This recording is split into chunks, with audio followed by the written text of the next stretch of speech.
महाशिवरात्रि आ रही है। सभी लोग सनातन धर्म से हैं और हमारे सनातन धर्म में 3 त्योहार बहुत महत्वपूर्ण हैं और 3 देव बहुत महत्वपूर्ण हैं। उनके नाम सुनिए और उनके त्योहारों के नाम बताएंगे हम आपको, और उनके धाम के भी नाम बताएंगे। तो पहले हैं भगवान शिव। कौन है? हाँ, तो भगवान शिव काशी में निवास करते हैं। कहाँ निवास करते हैं? काशी में। दूसरे हैं भगवान राम। कौन है? भगवान राम। तो भगवान राम कहाँ निवास करते हैं? अयोध्या में। तो भगवान शिव का धाम तो काशी है, और काशी में भगवान विश्वनाथ का बहुत सुंदर मंदिर भी है, और मंदिर सोने का है। उसमें जो छत्र है, उसमें जो कवर है, वो सोने का है। और भगवान राम अयोध्या में जो 500 वर्ष बाद राम मंदिर बना, जहाँ भगवान राम ने जन्म लिया। ठीक। और भगवान शिव को लोग अजन्मा बोलते हैं। क्या बोलते हैं? भगवान शिव आदि अनादि अजन्मा है, उनके जन्म के बारे में कोई नहीं जानता। भगवान राम का जन्म जो है अयोध्या में रामनवमी को हुआ था। कब हुआ था? रामनवमी को। तो हमारे सनातन धर्म में राम जी और भगवान शिव बहुत फेमस है। उसके बाद आते हैं भगवान, बोलो कौन आते हैं? हमने 3 कहा। भगवान श्री कृष्ण, राम, कृष्ण, शिव। इनकी मान्यता भारत में ही नहीं, विश्व विख्यात है। विदेशों में भी इनके धर्म ग्रंथों को लोग पढ़ते हैं, इनके ऊपर लीलाएं करते हैं। रामलीला, ऐसा नहीं कि अपने देश में रामलीला होती थी, वो मुसलमानों के देश है, वहाँ भी रामलीला होती है, और महीने महीने जो है रामलीला चलती है। और अनेक धर्म ग्रंथ, मतलब अनेक भाषाओं में रामचरितमानस का अनुवाद है, रामायण का अनुवाद है, वाल्मीकि रामायण का, और भगवान श्री कृष्ण की गीता का अनुवाद। तो इस तरीके से भगवान राम, भगवान शिव, भगवान श्री कृष्ण। भगवान श्री कृष्ण कहाँ? मथुरा। ठीक। वर्तमान में भगवान श्री कृष्ण का धाम है द्वारिका। कौन सा धाम है? हाँ। तो भगवान श्री कृष्ण का उत्सव हम कब मनाते हैं? जन्माष्टमी। श्री कृष्ण जन्माष्टमी कौन से महीने में पड़ती है? भादों के महीने में। उसके बाद है भगवान राम की रामनवमी। कौन से महीने में पड़ती है? चैत्र शुक्ल नवमी। उसके बाद भगवान शिव, तो शिवरात्रि ये आपकी 13 को पड़ेगी। कब पड़ेगी? 13 कब है? आज कितनी तारीख है? 23 है।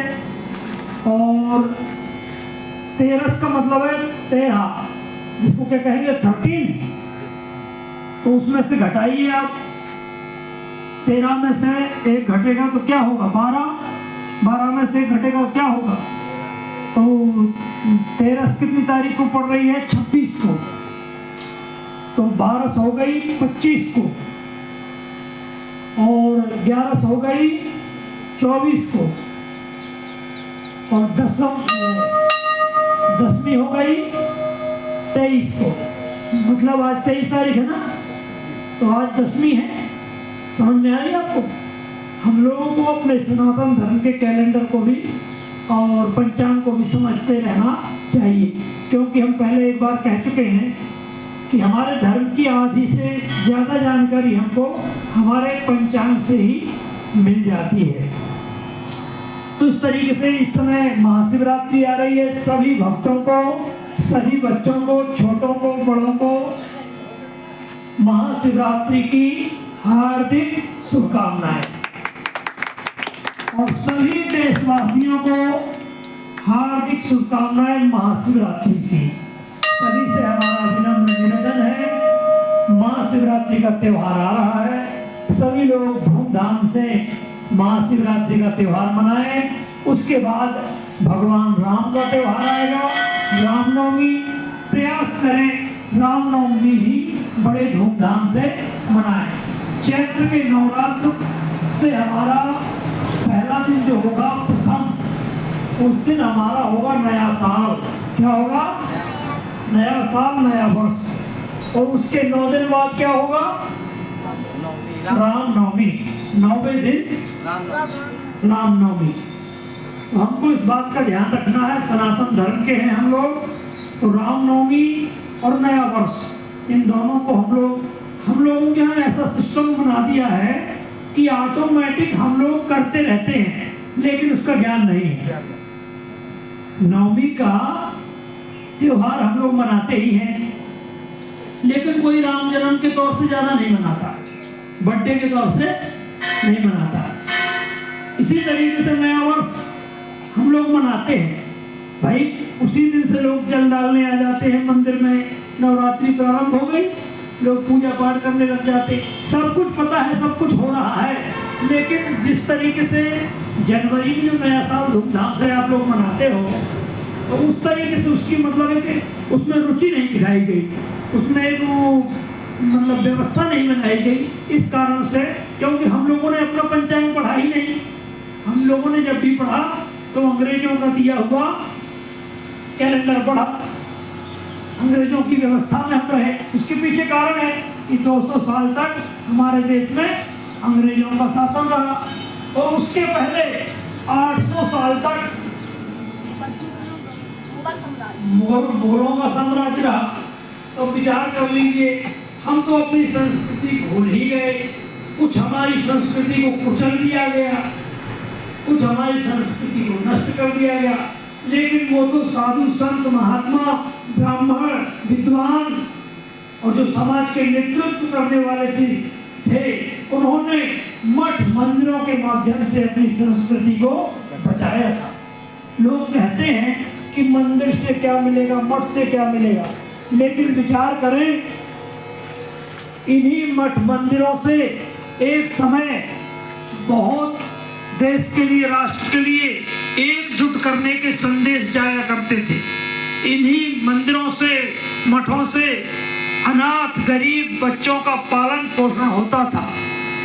इन्हीं मंदिरों के माध्यम से अनाथालय चलते थे, इन्हीं मंदिरों के माध्यम से गुरुकुल चलते थे, इन्हीं मंदिरों के माध्यम से यात्रियों के ठहरने के लिए धर्मशाला हुआ करती थी, इन्हीं मंदिरों के माध्यम से आयुर्वेद की चिकित्साएं हुआ करती थी, इन्हीं मंदिरों के माध्यम से योग की शिक्षाएं चलती थी। ये कहाँ चलती थी? हमारे देश में तो चलती थी, कहीं विदेश में थोड़ी चलती थी। इन्हीं मंदिरों के माध्यम से गौशालाएं चलती थी। तो इन्हीं मंदिरों के माध्यम से बाग बगीचा पार्क ऐसे बनाए जाते थे जिनमें औषधियों का भंडार होता था, और लोगों का उन्हीं के माध्यम से इलाज होता था, उद्धार होता था, कल्याण होता था। तो हमको आज भी देखा जाए ना, तो पेड़ पौधे गांव में आपको कम दिखाई दे रहे होंगे, मंदिर में ज्यादा दिख रहे हैं, है कि नहीं? आज भी आप लोग योग की शिक्षा कहाँ से पा रहे हैं? मंदिर से। तो मंदिर एक प्रतीक है, एक चिन्ह है, एक हमारा स्तंभ है, एक जगह है हमारी, जहाँ पे हम शांति से भगवान का भजन ध्यान सुमिरन कर सकते हैं। और निःशुल्क है, कोई शुल्क नहीं है, कोई रुपया नहीं, कोई पैसा नहीं। और अभी कुंभ चल रहा है, कुंभ में भी अनेक लोगों की भोजन पानी की व्यवस्थाएं कोई न कोई मठ मंदिर की व्यवस्था के माध्यम से ही चल रही है। तो इसलिए मंदिरों का हमारे देश में, हमारे राष्ट्र के उत्थान में बहुत सहयोग रहा है। अच्छा, मंदिरों के कारण ही आज हम लोग थोड़े बहुत बचे भी हैं, नहीं तो हमारे बहुत से मंदिरों को जमींदोज कर दिया गया, जमीन में दबा दिया गया, नष्ट कर दिया गया। लेकिन मंदिरों के बहाने से ही, मंदिरों के कारण से ही आज हम थोड़ा बहुत अपनी संस्कृति को याद कर लेते हैं। और देखा जाए तो अधिकतर संस्कृति मंदिरों में ही देखने को मिल रही है। बाहर धीरे धीरे सब लोगों ने अपनी संस्कृति को भुला दिया है, बदल दिया है। और कुछ लोग लगे भी हैं, लेकिन कुछ लोग ऐसे भी हैं जो हमारी संस्कृति को पुनरुत्थान के लिए लगे हुए हैं। हाँ, ये है कि देखिए अच्छाइयाँ बुराइयाँ सभी में होती हैं। कुछ अच्छा देखो, चीज तो बनाई जाती है